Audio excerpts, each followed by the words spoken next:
आज हम मिलने वाले हैं नायक से। तो हम स्वागत करते हैं अपने शो पर अशोक नायक जी का कि रक्त नायक नाम किसने दिया है, कैसे शुरुआत हुई इस नाम की। एमवाय हॉस्पिटल में एक महिला को रोते हुए देखकर मैंने पूछ लिया जनरली कि भाई आपको क्या हुआ। गाड़ी नहीं मेरे पास, तो कभी आपकी गाड़ी मांग रहा हूँ, कभी आपकी गाड़ी मांग रहा हूँ, कभी किसी की गाड़ी में पेट्रोल डलवा रहा हूँ। ओ पॉजिटिव बी पॉजिटिव को लेकर कई मौतें हुई हैं इंदौर। इसी को करते करते मैंने करीबन 10,000 रुपए के आसपास 10% से ब्याज से ले लिया था। और मैंने घर पे आके बोला मम्मी अब नहीं करूँगा, मैं अब थक गया हूँ। इसमें जान सकता हूँ कि कितना प्रतिशत पुरुष और महिला का है? इमरजेंसी के समय पे ढूंढने में समय बर्बाद करते हैं।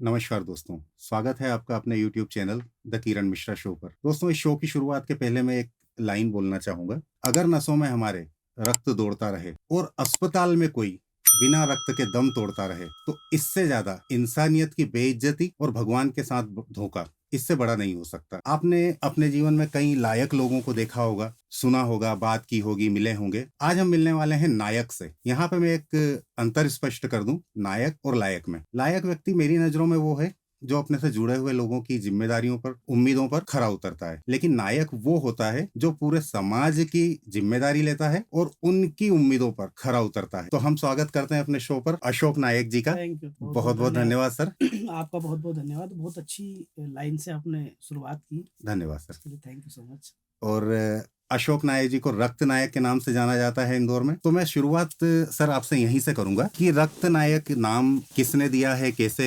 शुरुआत हुई इस नाम की। देखिए, पहले तो बता दूं कि बहुत छोटी सी फैमिली से मैं हूँ। और जब शुरुआत की थी, मैं सिलाई खुद करता था जी। शर्ट बनाता था मैं।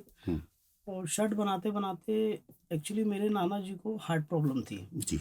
तो उनको हॉस्पिटल ले जाने का काम मेरा हुआ करता था, क्योंकि गाड़ी चलाना घर में मुझे आती थी और उनके पास लूना गाड़ी थी जी। तो मैं अक्सर उनको हॉस्पिटल ले जाता था। तो वहाँ एमवाय हॉस्पिटल में एक महिला को रोते हुए देखकर मैंने पूछ लिया जनरली कि भाई आपको क्या हुआ। जैसे आपने लाइन बोली कि आदमी हॉस्पिटल में रोता हुआ देखकर लोग ब्लड डोनेशन नहीं करते, तो मैंने जनरली पूछ लिया कि क्या हुआ है आपको। बोले मुझे ब्लड की आवश्यकता है मेरे पति के लिए। वहाँ कुछ देर के लिए मैंने सोचा और मैंने बोला चलो मैं दे देता हूँ। मैं वो ब्लड बैंक में गया। मुझे पता नहीं था कि मेरा ब्लड ग्रुप क्या है। मैंने डोनेट किया जी। भाई इनके लिए ब्लड मुझे मेरे से ले लीजिए और इनको ब्लड दे दीजिए। वो पल आज तक समझ में नहीं आया जो भी मेरे साथ हुआ। उसके बाद मैं आया, नाना जी को घर लाया। मैंने जब तक किसी को नहीं बताया, उसके बाद मैंने बताया मामाओं को, दोस्त यारों को कि यार आज मैंने ब्लड डोनेशन किया और एमवाय में बहुत लोगों को ब्लड की आवश्यकता है। बहुत अच्छा लगता है डोनेट करके, मुझे बहुत अच्छा लग रहा है जी। तो आप भी डोनेट करिए। मामा ने बोला ठीक है, कभी लगेगा तो बताना। मैंने कभी नहीं लगेगा, वो तो लोग बैठे हुए हैं रोज, आप तो चलो अपन चलते हैं और ब्लड डोनेशन करेंगे। मामा को ले गया, उनको दिलवाया, उनको भी बड़ा अच्छा लगा। फिर किसी दोस्त को बताया कि भाई वहाँ बहुत लोगों को आवश्यकता होती है। फिर उनको डोनेट कराया। ये सिलसिला ऐसे चलता रहा। एक दूसरे को डोनेट कराता रहा। गाड़ी नहीं मेरे पास, तो कभी आपकी गाड़ी मांग रहा हूँ, कभी आपकी गाड़ी मांग रहा हूँ, कभी किसी की गाड़ी में पेट्रोल डलवा रहा हूँ। किसी ने बोल दिया कि भाई मैंने खाना नहीं खाया है, तो भाई खाना भी मैं खिलाऊंगा, लेकिन चल वहाँ ब्लड की बहुत आवश्यकता है। क्योंकि वहाँ जब देखता था तो लोगों को परेशान होते हुए बैठे रहते थे, रोते रहते थे। क्योंकि जिस समय की मैं बात कर रहा हूँ 2007 की, ओ पॉजिटिव बी पॉजिटिव को लेकर कई मौतें हुई हैं इंदौर में जी। उसकी खबरें मेरे पास आज भी हैं कि बी पॉजिटिव ब्लड नहीं मिला और पेशेंट की जान चली। तो बस ऐसे लोगों को ले जाता रहा। लोग अच्छा भी बोलते थे और बुरा भी बोलते थे जी। जिनकी गाड़ी मांगता था वो गालियाँ भी बकते थे। तो ठीक है, इसी को करते करते मैंने करीबन 10,000 रुपए के आसपास 10% से ब्याज से ले लिए थे। अच्छा। तो इतना खर्चा मेरे पास हो चुका था। कभी किसी से 1000, किसी से 2000, किसी से 500, क्योंकि सबकी रिक्वायरमेंट अलग अलग। किसी ने बोल दिया खाना खाना तो खाना खिलाना, किसी ने बोल दिया मेरी गाड़ी में पेट्रोल नहीं तो पेट्रोल डलाना जी। तो 10,000 रुपए के आसपास मेरे पास ब्याज से हो गया था। तो मैंने सोचा कि यार मैं तो बहुत गलत कर रहा हूँ जी। तो ये कहाँ से दूंगा मैं। सिलाई करता था, घर वाले अलग परेशान। थोड़ा काम करूँ भाग जाऊँ उठ के, फिर थोड़ा काम करूँ फिर चले जाऊँ। एक दिन की बात है कि एक आदमी मुझे लेके गया एमवाय, उसको ब्लड मिल गया और उसने मुझे वहीं छोड़। उसके बाद में पैदल घर तक आया, और घर तक आया पैदल। और मैंने घर पे आके बोला मम्मी अब नहीं करूँगा मैं ये, अब थक गया हूँ। पता नहीं क्यों उस दिन मम्मी ने ऐसा बोला, नहीं ऐसा नहीं होता। अगर कोई काम को कर रहे हो तो ये नहीं सोचना कि भाई उसने अगर नहीं छोड़ा है तो तुम थक गए उस काम जी। को। अगर कर रहे हो तो करते रहो बस। माँ की प्रेरणा से। उस दिन का दिन है, आज का दिन है। 16 साल कंप्लीट हो चुके हैं मुझे जी आज तक नहीं रुका हूँ जी। मेरी मम्मी इस दुनिया में अब तो नहीं है, लेकिन वो जहाँ भी होंगी उनके दुआओं से मैं बहुत अच्छे लेवल पे अब इस काम को कर रहा हूँ। बिल्कुल सर, आप बहुत अच्छे लेवल पर काम कर रहे हैं, काफी अच्छा काम कर रहे हैं। आपने इंदौर के पहले निशुल्क ब्लड कॉल सेंटर की शुरुआत की थी, तो जैसा आपने बताया शुरुआत आपने अपने रिश्तेदारों को, दोस्तों को खुद से अपने खर्चे पर वहन करके ले गए। इस निशुल्क ब्लड कॉल सेंटर की जरूरत कब लगी, और अगर किसी की सहायता उसमें मिली हो आपको, किस तरह से शुरुआत हुई? देखिए, जब ये शुरुआत हो गई तो हमने इस कारवा को आगे बढ़ाने का प्रयास किया, और कहीं ना कहीं मीडिया की नज़र में हम आए जी। मीडिया ने खबरें छापी। जैसा आपने शुरुआत में की थी कि रक्त नायक आपका नाम कैसे आया जी। तो कहीं ना कहीं ये नाम मुझे मीडिया ने अच्छा और प्रशासनिक लोगों ने दिया जी। कॉल सेंटर की शुरुआत ऐसे हुई कि जब मैं कॉपी पेन पे इस काम को करता था तो मेरे ही दोस्त थे, उन्होंने बोला यार हर चीज का सेंटर है, पिज्जा कॉल करो मिल जाएगा, आ जाएगा, आइडिया कॉल सेंटर, तमाम कॉल सेंटर, लेकिन ब्लड एक ऐसी चीज है जिसका दुनिया में कोई कॉल सेंटर नहीं है। हमने ऑनलाइन सर्च किया, बस उस दिन का दिन है, मैंने ये कलेक्टर आकाश त्रिपाठी थे उस समय कलेक्टर, उन्हें बताया, उन्हें भी पसंद आया कि बहुत यूनिक चीज आप करने वाले हो, तो बस उसकी शुरुआत हमने की। घर से ही हमने स्टार्ट किया। डीके नागेंद्र जो एसडीएम थे उस समय, वो मेरे यहाँ उद्घाटन में आए और काफी इंदौर की मीडिया आई और प्रशासनिक मदद भी मिली है आपको? हाँ बिल्कुल, प्रशासनिक मदद मिली, क्योंकि मैं पिछले 4-5 साल से लगातार काम कर रहा था जी। प्रशासन को भी ये पता चला कि कोई एक ऐसा लड़का है जो इस समय पे लोगों की मदद कर रहा है और बिल्कुल निस्वार्थ कर रहा है, अपने खर्चे से लोगों को ले आता है, लाता है, तो वो भी बड़ा खुश हुआ। और मीडिया लगातार मेरी खबरें उस समय तेजी से छाप रही थी जी। तो वो कहीं ना कहीं लोगों को और प्रशासन के पास पहुंची जी। और मुझे उसको उन्होंने सपोर्ट किया। रेड क्रॉस सोसाइटी से भी आप जुड़े हुए हैं, रेड क्रॉस सोसाइटी आपसे जुड़ी हुई है, साथ में मिलकर आप लोग काम कर रहे हैं। उनके साथ शुरुआत कब हुई? उनके साथ शुरुआत 2013 में हुई, जब मैंने बताया आपको कि आकाश त्रिपाठी जी से मैं मिला और उनको मैंने बोला कि मुझे 2 कंप्यूटर की आवश्यकता, उन्होंने मुझे 2 कंप्यूटर दिलाए जी। उसके बाद उन्होंने खुद बुलाया कि यार तुम 2 कंप्यूटर तो ठीक है, तुम्हें इसके लिए कुछ खर्चा भी हम देंगे जिससे तुम चला। तो उस समय मुझे 7,000 रुपये महीना स्टार्ट किया था उन्होंने पूछा मुझसे कि आपको कितना चाहिए। मुझे कुछ नहीं चाहिए, मुझे तो पेट्रोल और मोबाइल का रिचार्ज कर लो, मुझे इतना पैसा दे दीजिए। तो बोले ठीक है, आप जितना बोलोगे तो मेरे को 5-6 हज़ार रुपये दे दो। तो हमने 7,000 रुपये स्टार्ट किया। अच्छा। भाई उसके बाद दिन नए कलेक्टर आए, नरहिस साहब आए, नरहिस साहब को पता चला, भाई उन्होंने बुलाया, मुझे चीज़ों को समझा, तो बोले यार तुम घर से कर रहे हो, क्यों ना इसका स्टार्टअप किया जाए, सेंटर बनाया जाए, हम जगह दे। उन्होंने जगह दी।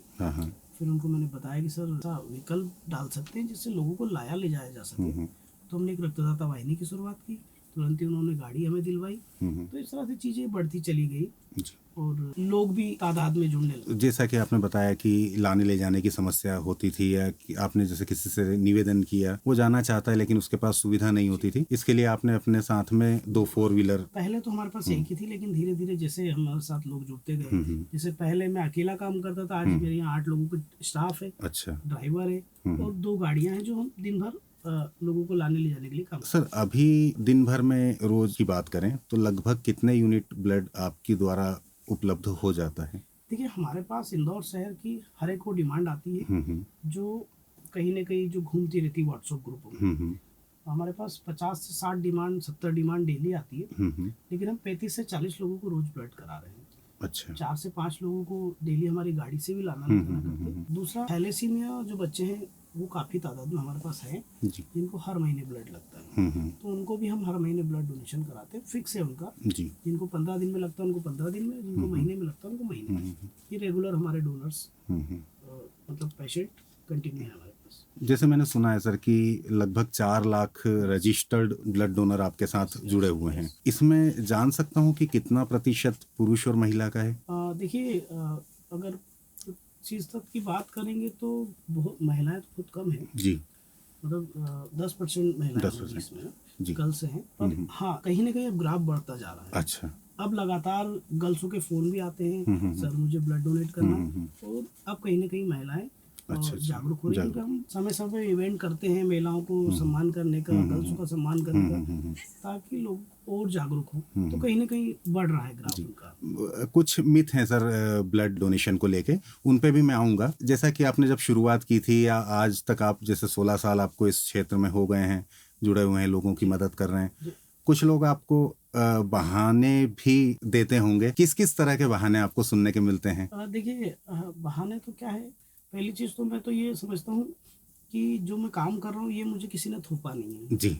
है ना। मैं अपनी मर्जी से कर रहा हूँ, हम्म, अपनी इच्छा से कर रहा हूँ। बहाने भी, गालियाँ भी, अच्छा बुरा सब बोलते होंगे। कोई भी आदमी अगर है तो उसके अच्छे लोग भी हैं और बुरे लोग। कई लोग आते हैं, भाई हम ये सपोर्ट कर देंगे, उसके बाद वो फोन तक नहीं। तो बहुत सारे तरीके के लोग मिलते हैं और दुनिया में अगर अच्छा काम आप कर रहे हैं तो आप तो अपने कर्म पर विश्वास रखिए, जी। बाकी तो अच्छे बुरे लोग तो मिलते रहेंगे। जी, नहीं, मेरा ये प्रश्न इसलिए था सर कि हम भी कहीं जब ग्रुप में सुनते हैं, हम उपलब्ध नहीं हैं। मैं अपनी बात करूं तो बहुत ज़्यादा तो नहीं सर, 5 से 6 बार डोनेट किया है मैंने ब्लड, जब भी मुझे इस तरह की लगी। लेकिन मैं उपलब्ध नहीं था या कुछ, तो मैंने दूसरों से बोला, तो कई तरह के बहाने सुनने को देखिए, मिलते हैं। लोग आजकल बहाने तो डर, जो मिथ है लोगों के हाँ, अंदर, हाँ। डर। जी। अच्छा, ऐसे केसेस भी आते हैं कि फैमिली में वाइफ को ब्लड चाहिए और पति ब्लड ढूंढ रहा है, वो देना नहीं चाहता, वो जी। डर हाँ। कि मेरे को ब्लड देने से कुछ हो ना जाए। जी। हमारे पास रोज ऐसे केसेस आते हैं, माँ को ब्लड चाहिए, बेटा ब्लड देना नहीं चाहता, वो ढूंढ रहा है, ग्रुप में डाल वो रहा है, ढूंढ रहा है। लोगों से और रिक्वेस्ट कर रहा है। अच्छा पढ़ा लिखा फोन कर रहा है, सर मेरी मम्मी बहुत सीरियस है, ब्लड। भाई जब हम पूछते हैं आपने, नहीं मैंने नहीं दिया है। तो कहीं ना कहीं हम लोगों को जागरूक भी करते हैं और ऐसे अच्छा, जागरूकता तमाम बढ़ाने लोगों पर भी काम कर रहे बिल्कुल हैं। करते हैं। हम उनको बोल देते हैं कि अगर माँ को नहीं दे पाए आप तो किसी को नहीं दे पाओगे। अगर आप अपनी माँ को ब्लड नहीं दे जी, सकते तो आप बिल्कुल। किसी को नहीं दे सकते किसी को दुनिया नहीं में। दे पाओगे। तो आपकी मदद करने से तो कोई मतलब है नहीं हमें, क्योंकि आप तो अपने घर की नहीं कर रहे हो, तो दुनिया में किसी की मदद आप कर ही नहीं सकते हो। तो ऐसे कई सारे लोगों को हम जागरूक करके ब्लड दिलाते भी। अच्छा। कई लोग रोए भी इस बात को लेकर कि यार सर आपकी वजह से मैंने जी। आज ब्लड डोनेशन किया।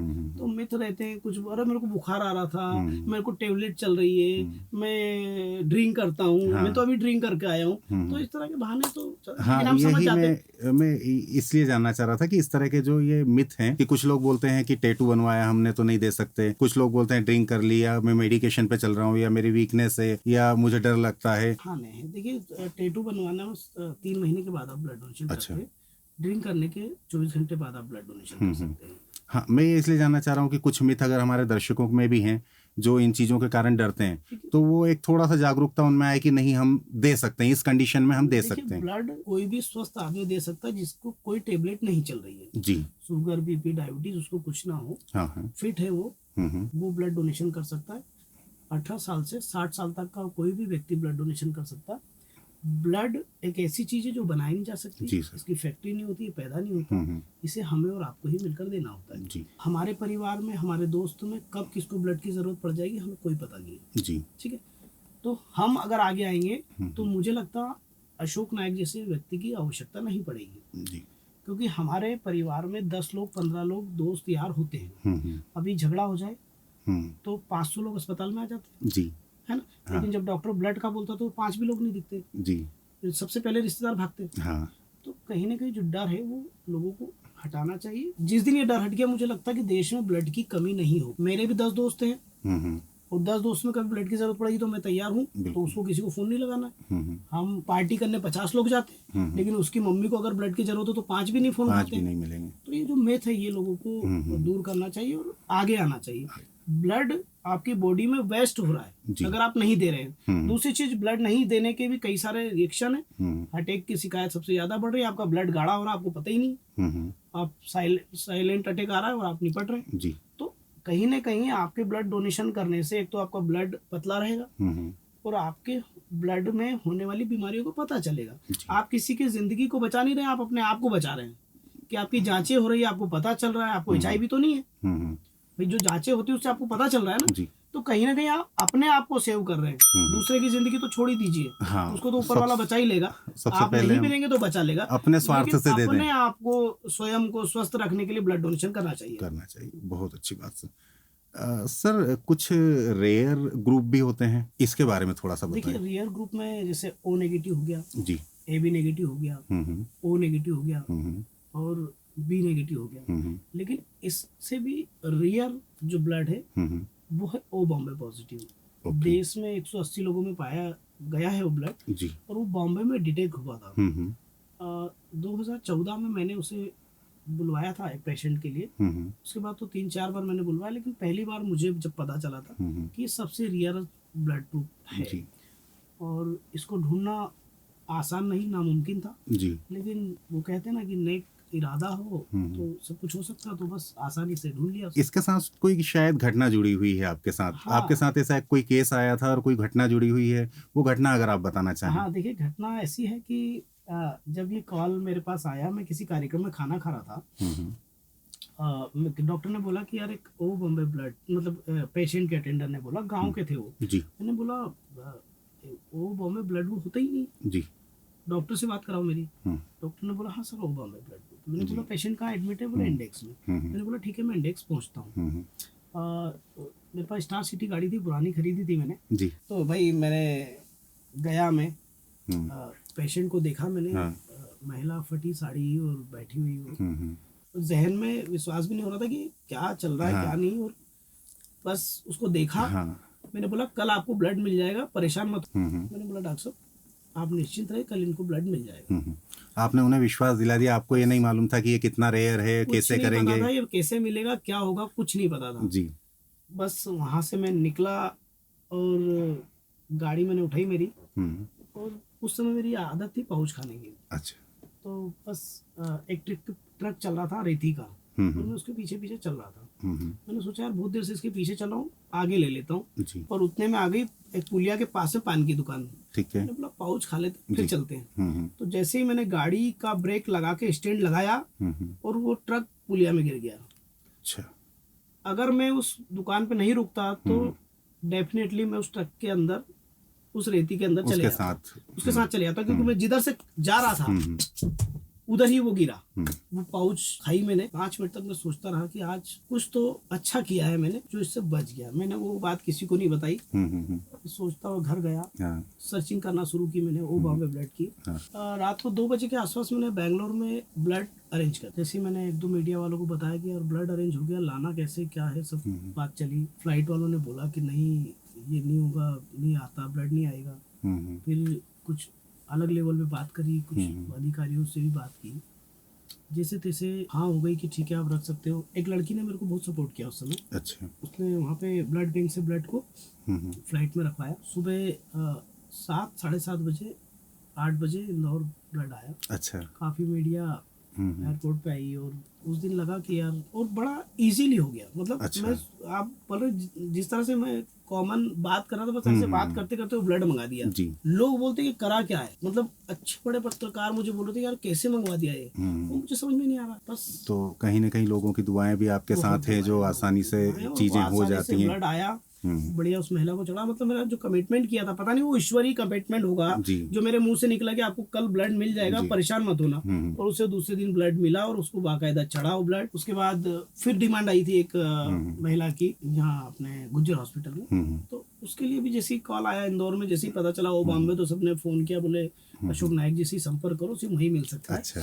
दूसरे दिन मैंने उनको भी कराया। तो इस तरह से जब भी मेरे पास वो बॉम्बे की डिमांड आई, मैं उसके बाद एक बार बॉम्बे में आई थी तो वहाँ भी मैंने कराया। अच्छा अच्छा। जैसे कि अभी आपने अलग अलग शहरों के नाम लिए, यूपी और इनके स्टेट के भी नाम लिए, तो अभी हमारा जो ब्लड कॉल सेंटर है, तो हम कहाँ कहाँ उपलब्ध करवा रहे हैं सर अभी? देखिए कॉल सेंटर जब से हमने शुरुआत की तब से हम पूरे देश भर में उपलब्ध करा रहे हैं जी। हमसे आज तक कोई भी शहर नहीं बचा जिसको हमने ब्लड नहीं कराया।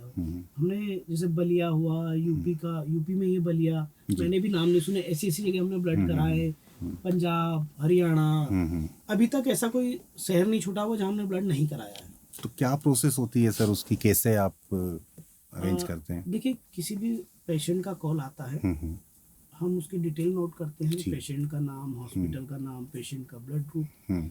फिर हमारी टीम जिस शहर में है, जैसे बैंगलोर से कॉल आती है, बैंगलोर के पेशेंट की पूरी डिटेल लिखी, उसका डिमांड फॉर्म मंगवाया, उसको होल ब्लड लग रहा, प्लाज्मा लग रहा, पैक्सल लग रहा, क्या लग रहा है, सारी चीज़ नोट करते हैं। उसके बाद वहाँ के डोनर से कांटेक्ट करते हैं कि भाई ये हॉस्पिटल में पेशेंट है, आप इसको ब्लड देने जाएंगे। अगर मान लिया जाए वो डोनर बिजी है तो हम किसी और डोनर्स को कॉल करते हैं, जो भी डोनर फिर रेडी होता है उसको हम वहाँ भेज देते हैं। डेटा हमारे पास बहुत अच्छा है, इसलिए हमारा काम बड़े आसानी से अरेंज हो जाता है। जैसा कि आपने बताया 4 लाख लोग जो हैं रजिस्टर्ड डोनर हैं, तो उन्हीं में से आप उस शहर में। और दूसरा, ये डोनर बनने का सबसे बड़ा रीज़न है कि हमने लोगों को सुविधाएं दी। आज अगर कोई भोपाल का पेशेंट इंदौर में एडमिट है, तो उसको ब्लड कराया, तो हमारे लिए भोपाल में ब्लड डोनेट करेगा जी। हमने मुंबई के पेशेंट को मुंबई में कराया वहाँ के डोनर से, तो वो अगली बार वो हमारा डोनर बनेगा। तो हमने ऐसे चैनल को इस तरह से विस्तार हुआ और आज हम पूरे भारत कांटेक्ट में रहे हैं। जितने पेशेंट को हमने ब्लड अरेंज कराया वो सारे पेशेंट हमारे कांटेक्ट में हैं।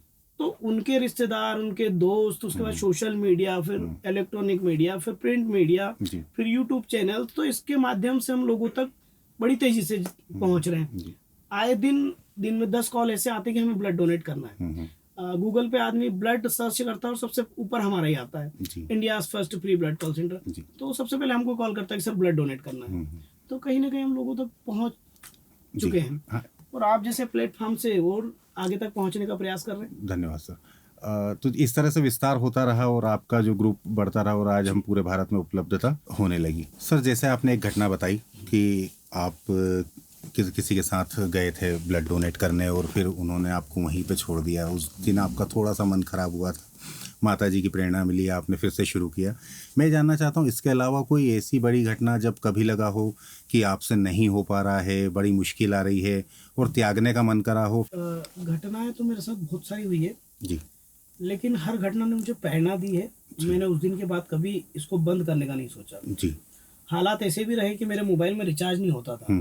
हालात ऐसे भी रहे कि मैं 10 रुपए 1 किलोमीटर दूर दौड़ के गया और उससे 10 रुपए लेके आया और फिर 10 रुपए का रिचार्ज कराया और मैंने लोगों को ब्लड अरेंज कराया जी। समय ऐसा भी आया कि मैंने लोगों को गालियां भी खाई और बैलेंस डलवाया जी। और समय ऐसा भी आया कि मेरे मोबाइल में 50,000 रुपए का बैलेंस रहा और मैं लोगों से बोलता था भैया बैलेंस मत डालना, मेरे मोबाइल में 50,000 रुपए का बैलेंस हो गया है जब रिचार्ज हुआ कर। एक समय ऐसा भी आया कि इधर मेरी सिस्टर की शादी है, सम्मेलन में की थी कि पैसे से सक्षम कल भी नहीं थे और आज भी नहीं है। सम्मेलन में कुंड पे शादी थी, वहाँ पर मेरे पास एक कॉल आता है कि बच्चा या माँ दोनों में से एक बच सकता है लेकिन ओ नेगेटिव ब्लड की आवश्यकता है, ये नहीं मिला तो कुछ भी हो सकता है। मैंने वहाँ किसी को कुछ नहीं बोला, अपनी गाड़ी उठाई, सीधा एक को फ़ोन किया कि भाई तू कहाँ है?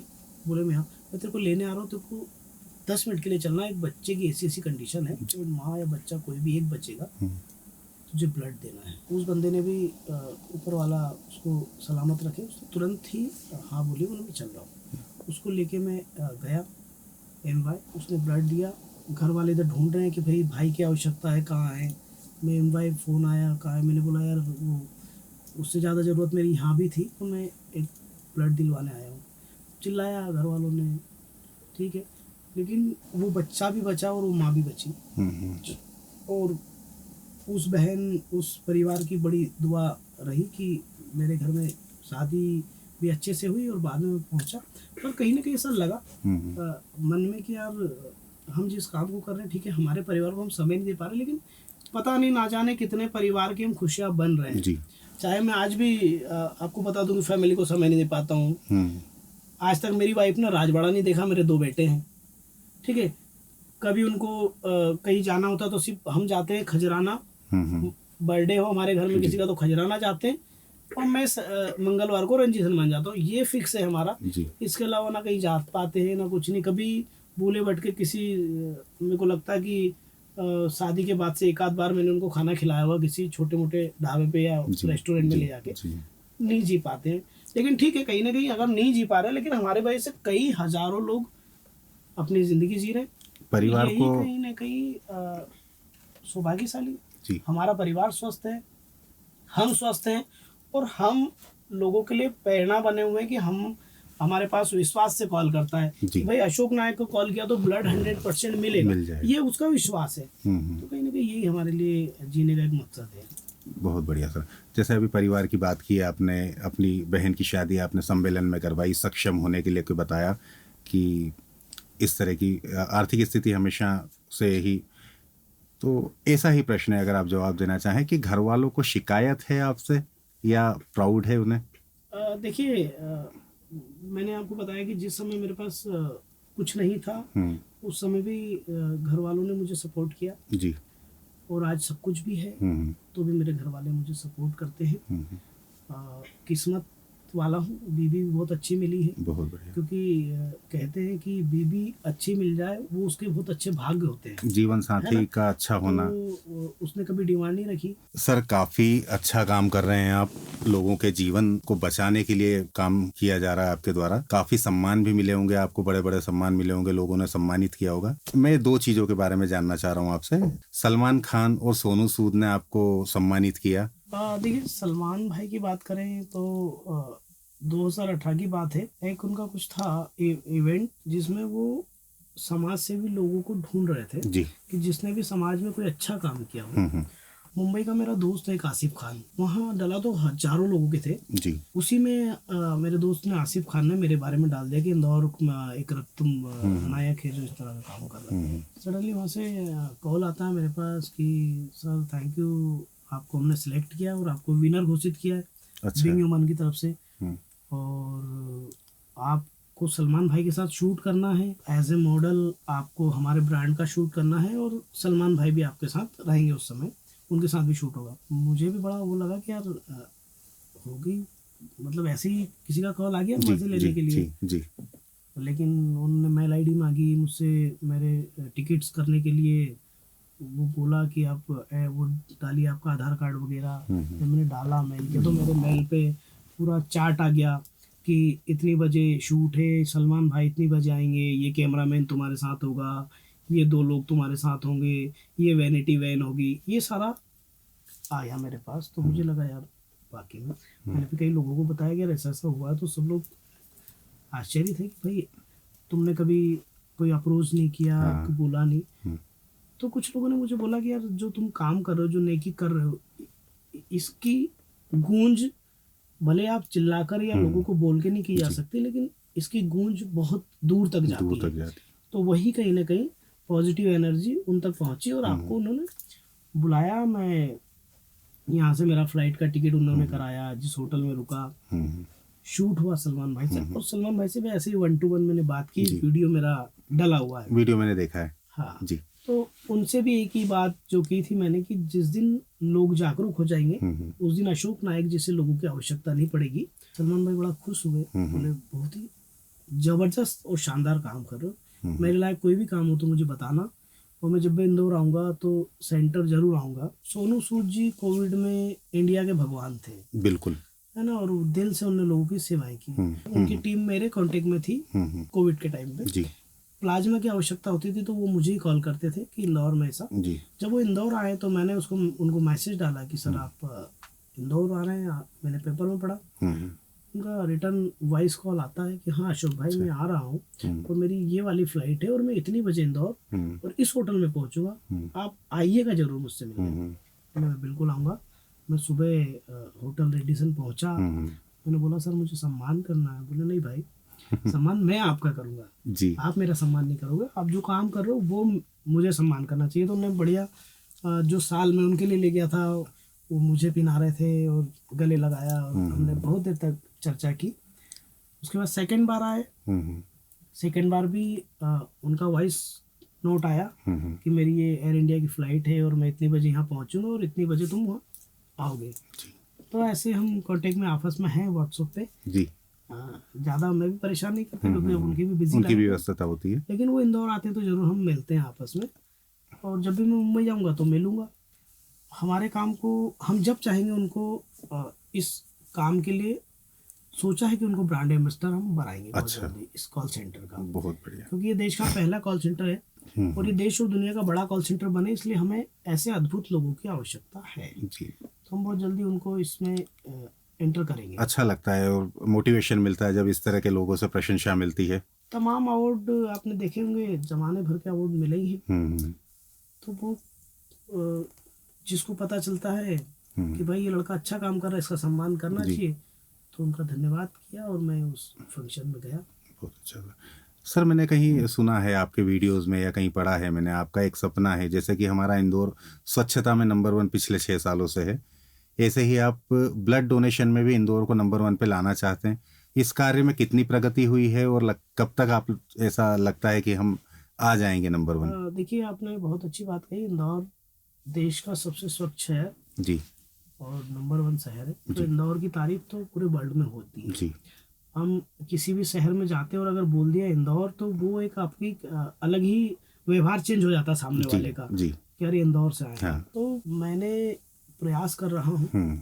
अभी हमने गांव-गांव में कैंप चलाए थे हम्म। कि लोगों को अपना ब्लड ग्रुप बताया जाए, लोगों को जागरूक किया जाए। सर, इस क्षेत्र में मुझे एक दो चीज़ें और पूछना थी कि जैसा कि मैंने अधिकतर देखा है कि जब लोग किसी के परिवार का व्यक्ति हॉस्पिटल में होता है, वो ब्लड के लिए ढूंढते रहते हैं, व्हाट्सएप ग्रुप पे डालते हैं, लोगों से बात करते हैं, फ़ोन करते हैं, वहाँ पे मेंशन भी होता है कि इस ग्रुप का ब्लड चाहिए या ऐसा चाहिए। मैं ये जानना चाहता हूँ, जैसे हम ब्लड बैंक में अगर लेने जाते हैं, मेरे पास आज किसी की ओ पॉजिटिव की ज़रूरत है, ओ पॉजिटिव नहीं, मेरे पास बी पॉजिटिव है, तो क्या मैं उसको एक्सचेंज करवा सकता हूँ? अगर एक्सचेंज करवाना आसान है या उसमें कोई राशि लगती है, और एक्सचेंज करवाना अगर आसान है तो फिर लोग एक्सचेंज पे क्यों नहीं जाते हैं? क्यों डोनर्स को उस इमरजेंसी के समय पे ढूंढने में समय बर्बाद करते हैं? देखिए, दुनिया की सभी ब्लड बैंक इमरजेंसी में ब्लड बिना किसी डोनेशन के दे सकती है, लेकिन मेरा पेशेंट है, बी पॉजिटिव ब्लड है और मेरा ब्लड ग्रुप ओ पॉजिटिव है, तो मैं ब्लड बैंक में ओ पॉजिटिव दे के बी पॉजिटिव ले सकता हूँ। जी। बाई चांस कभी ऐसे केसेस आते हैं जिनको फ्रेश ब्लड लगता है, तो सर्चिंग करने की आवश्यकता है, वरना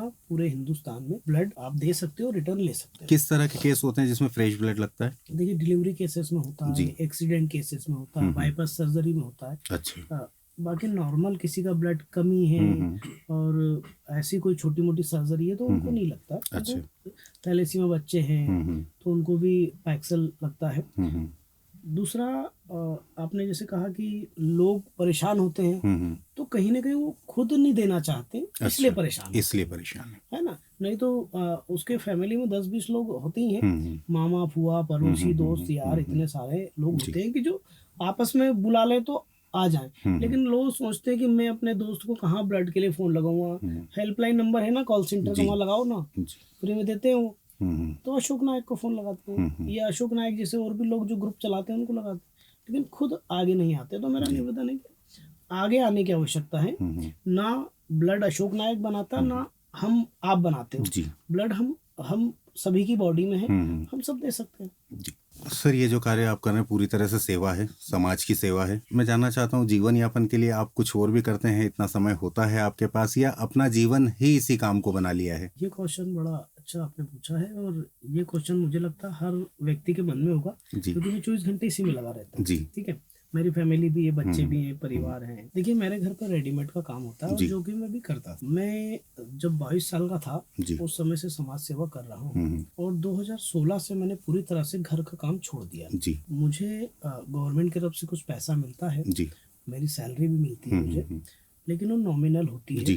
लेकिन मेरा रेडीमेड का जो काम है उससे हमारा घर पर्याप्त चलता है, और अभी तक तो चल ही रहा है, और आगे भी ऐसा ही चलता रहे। भगवान से हमारी यही प्रार्थना रहेगी। चीज़ों में तो कभी मुझे दिक्कत नहीं आई, लेकिन हर आदमी ये पूछता है कि भाई कैसे चलता है। तो कुछ गवर्नमेंट से जो फंड आता है उससे कॉल सेंटर भी चलता है। बहुत सारे ऐसे लोग हैं जुड़े हुए जो समय समय में मदद करते हैं, कि बिना पैसे के और बिना पेट्रोल की गाड़ी नहीं चल सकती। तो बहुत सारे दानदाता, बहुत सारे पेट्रोल पंप्स हैं जो पेट्रोल की मदद करते हैं। तो ऐसे लोगों से मिल के ये सेंटर चलता है। जब मैं आपसे बात करने का मेरा हुआ कि मैं आपसे बात करूंगा, इस शो पर बुलाऊंगा, तो फिर थोड़ा सा मैंने कुछ सर्च करा, तो मुझे सर्च करने में कई अलग अलग जानकारियां भी मिली। तो मैंने गुजरात में कुछ परिवारों को देखा है, कुछ लोगों को देखा है जो शतकवीर हैं, जिन्होंने सेंचुरी लगा ली है अपने जीवन में ब्लड डोनेट करते हुए। हमारे इंदौर में भी कोई ऐसे हैं जिन्होंने 100 बार से ज्यादा ब्लड दिया हुआ, ऐसा आपकी जानकारी में? हाँ, बिल्कुल है। और हमारे इंदौर में हमारे कॉल सेंटर से जुड़े हुए भी हैं जो लोग काफ़ी, और उनका सम्मान भी किया, जिन्होंने 150 बार भी ब्लड डोनेशन किया।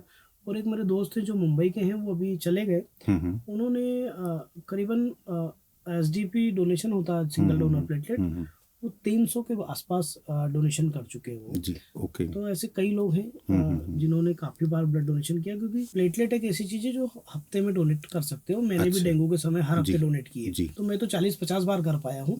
वो ब्लड मैंने 25 से 30 बार मैंने ब्लड भी दिया है। लेकिन कई सारे लोग हैं जिन्होंने 150 बार ब्लड डोनेट किया है।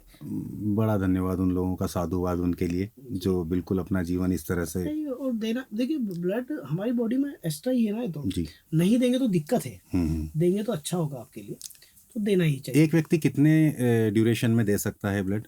3 महीने में एक बार ब्लड हर 3 महीने में एक बार ब्लड डोनेशन दिया जा सकता है अगर 24 स्वस्थ है। घंटे में उसका ब्लड वापस बन जाता है, रिकवर हो जाता है। हीमोग्लोबिन कितना होना चाहिए?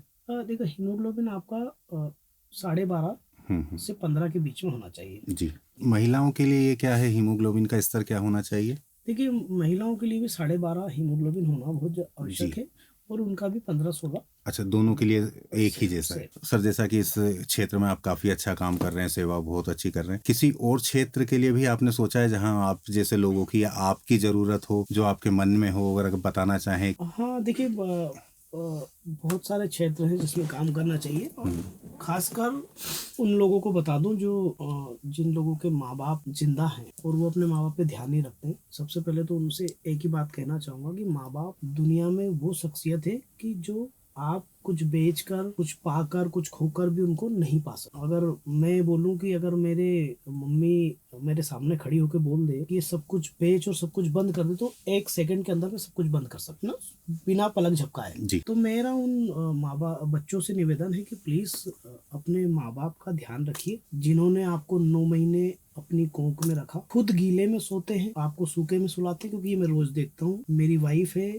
मेरा बच्चा अगर 100 बार बाथरूम करेगा तो 100 बार उसका डायपर चेंज करेगी, उसके कपड़े चेंज करेगी, एक भी बार उसको मारेगी नहीं। तो वही हमारे साथ भी हुआ होगा, हमने भी वही किया होगा। लेकिन जब हम बड़े हो जाते हैं, हम समझदार हो जाते हैं, तो माँ बाप को हम बेवकूफ समझते हैं, पागल समझते हैं, उनको बोलने नहीं दिया जाता है, उनकी हर बात हमें बुरी लगती है। हम इतने समझदार हो जाते हैं कि हम उनको कुछ समझते नहीं। तो मेरा हाथ जोड़कर निवेदन है, आपको दुनिया की हर चीज मिल सकती है, बीवी मिल सकती है, पड़ोसी मिल सकते हैं, दोस्त मिल सकते हैं, पैसा मिल सकता है, मकान जायदाद मिल सकती है, लेकिन माँ बाप जाने के बाद नहीं मिलते हैं।